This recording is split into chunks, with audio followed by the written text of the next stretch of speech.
Members are welcoming an honorable visit from the Maltese President of the Republic, Her Excellency Marie-Louise Preca. In her role as President and former Minister of the Family and Social Solidarity, Ms. Preca has been very active in safeguarding and promoting the well-being of society, and on several occasions has strongly voiced her message of zero tolerance towards all forms of gender-based violence. And she has recently proposed the creation of a European Observatory on Femicide. And now, address of the President, Her Excellency Marie-Louise Preca, please. Thank you. Thank you, Madam Chairperson.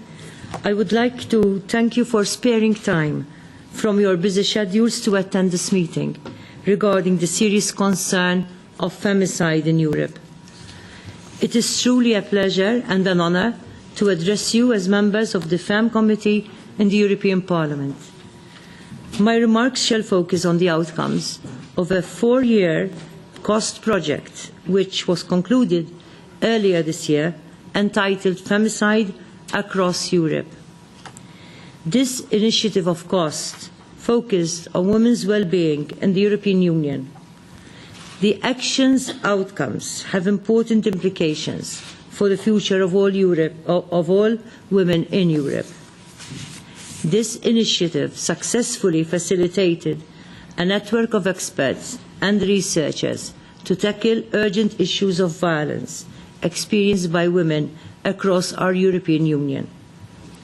The network specifically focused on femicide, which is to say the most lethal and criminal forms of violence and the leading cause of female homicides worldwide.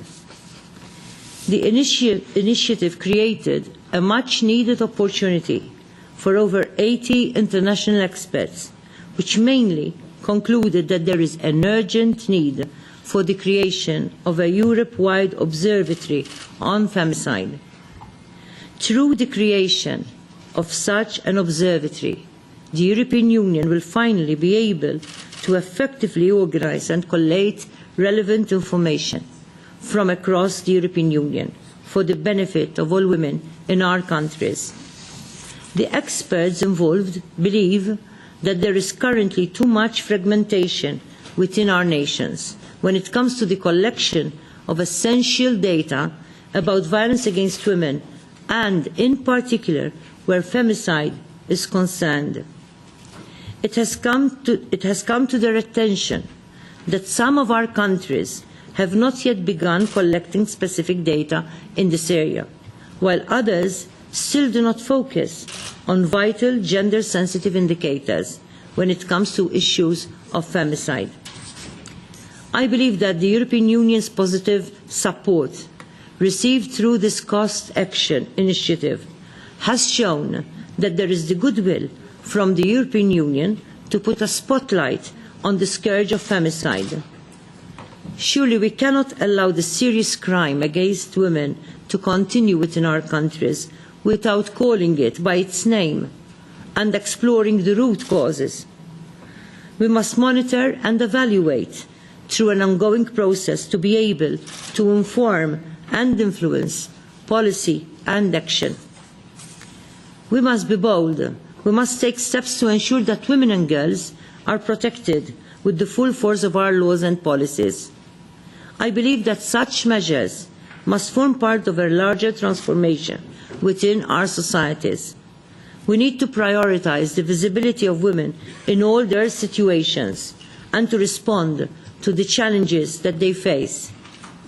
Let me therefore encourage you to help to keep up this momentum created by this 4-year intensive research and consultative project.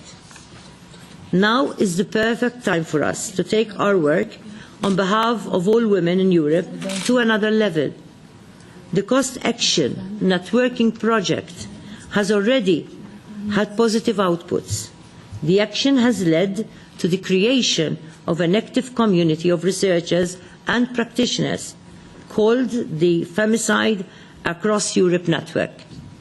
This network is ready and is able to lend its expertise to the implementation of an European Union-wide observatory, which shall be of immense practical benefit for the policymakers in Europe. I appeal to you to take up this proposal for an EU observatory on femicide and help in lobbying for this observatory to be set up. Let us also remember that when we prioritise the well-being of women and girls by safeguarding their dignity, we shall also be creating an environment of well-being which is felt by entire communities across our societies. We cannot afford to leave the outcomes of this initiative on the shelf, not when we acknowledge the shocking data from the European Commission that 1 in 3 women in the European Union has been a victim of physical and/or sexual violence since the age of 15. We cannot be complacent when we know that 1 in 20 women have been the victims of rape and 55% of women have been victims of sexual harassment. We cannot be silent when we acknowledge the devastating implications of indicators which tell us that 1 in 3 women has experienced psychological abuse by a partner and that 1 in 3 women has experienced physical or sexual violence by an adult during childhood. Let me also take this opportunity to congratulate the Council of the European Union for deciding to join the Istanbul Convention in order to more effectively address these concerns.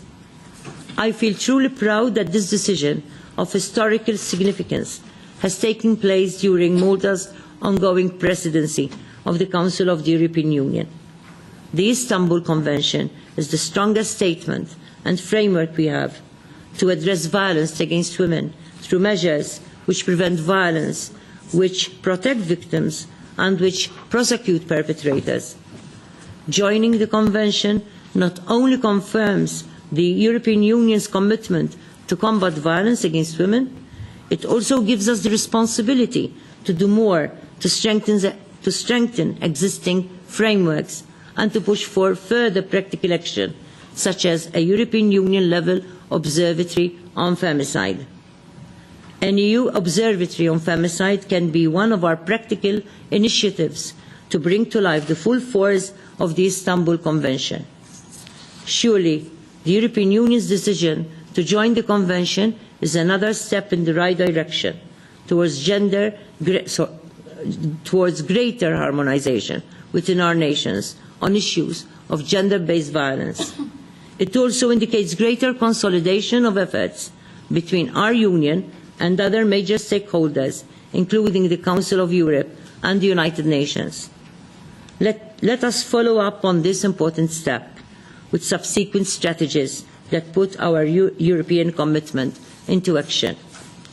One way to put this commitment into tangible action and to build an effective European observatory grounded in the principles of the Istanbul Convention is to invest in national monitors which will feed into the observatory's work.